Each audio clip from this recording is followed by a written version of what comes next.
Alhamdulillahi Rabbil Alamin. Salatu wassalamu ala Rasulillah ma ba'd. Allahumma nas'aluka al-huda wat-tuqa wal-afafa wal-ghina. Allahumma salamata wal-afiyah fi dunyana wa akhiratana. Assalamualaikum warahmatullahi wabarakatuh. Sebagaimana yang telah kita kabarkan bahwasanya di pertemuan hari ini kita akan membahas pertemuan tentang sembelihan. Karena biasanya di hari raya, alhamdulillah kaum muslimin berlomba-lomba untuk menyembelih sapi, kambing dan selainnya. Kita akan mempelajari tentang apakah ketika misalnya kita menyembelih lupa bismillah, apakah halal bagi kita atau tidak. Kita akan mempelajari apakah sembelihan dari orang Nasrani dan Yahudi halal bagi kita atau tidak. Apakah ketika kita menyembelih harus menahan nafas, harus mengetahui kita di mana simpan darahnya, di mana simpan apanya, apakah itu dibicarakan atau tidak. Apakah ketika kita menyembelih boleh pakai batu, boleh pakai kayu, atau harus dengan pisau, atau boleh juga dengan tulang sebagaimana di bagian pedalaman. Kita juga akan mempelajari apakah sembelihan semua segala sesuatu harus disembelih. Itu akan kita pelajari insyaallah di 5 hari ini. Yang pertama tentang sembelihan, tidak boleh seseorang menyembelih kecuali untuk Allah SWT. Ini yang paling utama. Siapa yang menyembelih sesuatu bukan karena Allah, maka sembelihannya tidak boleh dimakan. Misalnya ia menyembelih untuk sesuatu hal yang dikeramatkan, atau dia menyembelih untuk pohon, atau menyembelih untuk hal-hal yang dia anggap itu sesuatu yang diagungkan, maka ini tidak dibenarkan. Jadi yang pertama tentang sembelihan, yang paling utama untuk kita pelajari adalah sembelihan itu hanya untuk Allah. Ini yang paling pertama. Kemudian apakah wajib bismillah? Jawabannya wajib. Sebagaimana perintah di dalam Al-Quran. Wajib bismillah. Bagaimana caranya? Mengucapkan bismillahi Allahu Akbar. Ini tata caranya. Adapun kalau kurban, maka disebutkan namanya. Adapun kalau unta bisa berserikat 10 orang. Dan unta cara menyembelihnya itu tidak diikat, tapi dia cukup berdiri di nahar namanya. Jadi unta itu tidak diikat ketika menyembelih. Dia berdiri, langsung seseorang dengan cepat seperti memakai taji, dipotong bagian di sininya, ditusuk saja. Dia bukan disembelih begini, tapi ditusuk. Ini kalau unta. Adapun kalau sapi itu diikat. Kalau sapi diikat. Boleh juga kalau berdiri, tapi biasanya terlalu kendor, apalagi kalau gemuk gitu agak sulit. Bagusnya diikat, baru dibalik sedikit kepalanya agar terbental lehernya dan enak menyembelihnya. Karena itu perintah Nabi sallallahu alaihi wasallam di dalam hadis yang sahih, kata Nabi sallallahu alaihi wasallam, "Fa idza sabahtum fa ahzinuz zibha." Jika kalian ingin menyembelih, maka perbaiki sembelihannya. Artinya dibuat nyaman. Jangan dalam keadaan takut ini sembelihan baru kita sembelih, atau kita yang takut-takuti. Itu akan kita pelajari insyaallah taala. Adapun kalau dikurbankan, yang dikurbankan adalah sapi, maka bisa berserikat padanya 7 orang. Maka tidak dibenarkan di sekolah-sekolah. Biasanya anak santri, anak murid itu disuruh menabung untuk kurban, dikumpulkan uangnya satu kelas sampai 30 orang untuk menyembelih kurban. Itu tidak. Dia hanya sedekah sembelihan, bukan kurban. Karena kurban dipersyaratkan kalau sapi hanya 7 orang. Hanya 7 orang boleh berserikat. Entah 7 orangnya satu rumah atau tidak serumah, boleh. Selama sama kaum muslimin.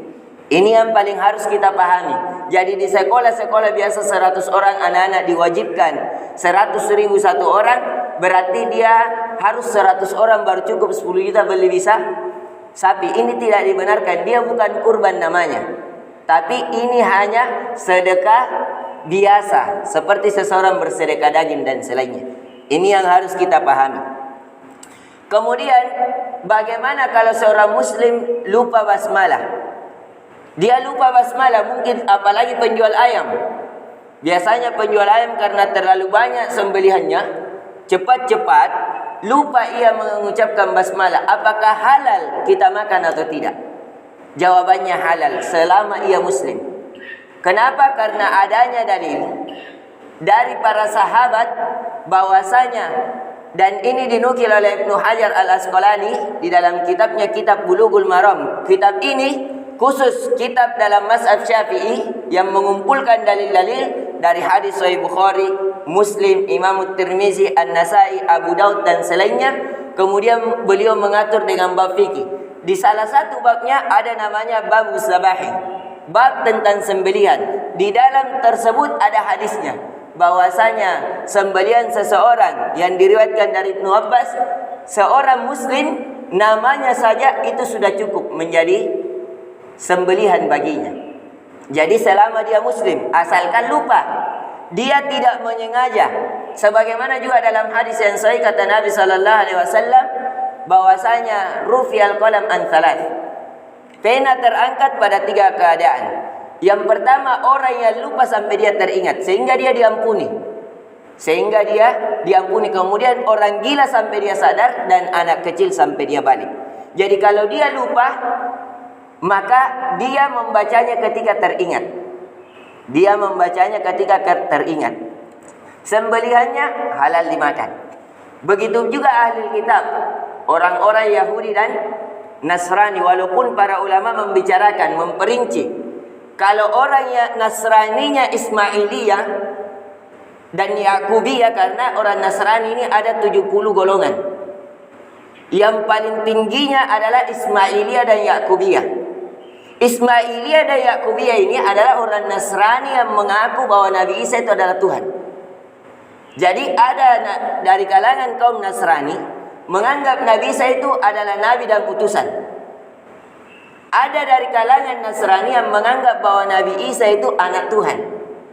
Ada dari kalangan Nasrani bahwa Isa itu adalah Tuhannya itu sendiri. Ulama memperinci, kalau yang Nasrani yang menganggap bahwa Tuhannya adalah Isa, maka itu tidak boleh. Tapi yang lebih benarnya boleh. Semuanya boleh. Kenapa? Karena dia masuk dalam global ahli kitab, dan itu kecuali kalau sudah jelas bahwa dia Ismailiyah. Adapun kalau sangkaan, maka kaidah usul fikih mengatakan al-yaqinu la yubtilu syak. Keyakinan tidak membatalkan keraguan. Jadi sembelihan orang-orang ahli kitab itu halal. Dalilnya dalam surah Al-Maidah ayat 5. Kata Allah Azza wa Jalla, "Al-yauma uhilla lakumut thayyibat." Hari ini aku halalkan kepada kalian yang baik-baik. Wa ta'amul ladzina utul kitaba illul lakum. Dan makanan sembelihan dari kalangan ahli kitab Yahudi dan Nasrani halal bagi kalian. Wa ta'amukum hillul lahum. Dan makanan kalian halal pula bagi mereka. Jadi ini dalilnya bisa kita dapatkan di juz 6 surah Al-Maidah ayat 5, bahwasanya makanan ahli kitab itu dihalalkan bagi kita. Insyaallah selanjutnya kita akan membahas bagaimana dengan orang yang berburu. Misalnya dia buat jebakan yang kayak paku-paku, datang buruannya mati. Apakah dia halal atau tidak? Ataukah boleh dipanah kalau misalnya terlalu liar, seperti tahun 2-3 tahun kemarin di Masjid Al-Markas atau Masjid Terong, ada yang lari sapinya sampai di flyover, dikejar saking liarnya ini sapi. Akhirnya tidak ada cara lain kecuali ditusuk di bagian bahanya. Apakah boleh atau tidak dimakan? Apakah harus di lehernya atau tidak? InsyaAllah di pertemuan selanjutnya kita akan membahasnya. Semoga bermanfaat. Subhanakallahumma bihamdik, asyhadu an la ilaha illa anta, astaghfiruka wa atubu ilaik. Assalamualaikum warahmatullahi wabarakatuh.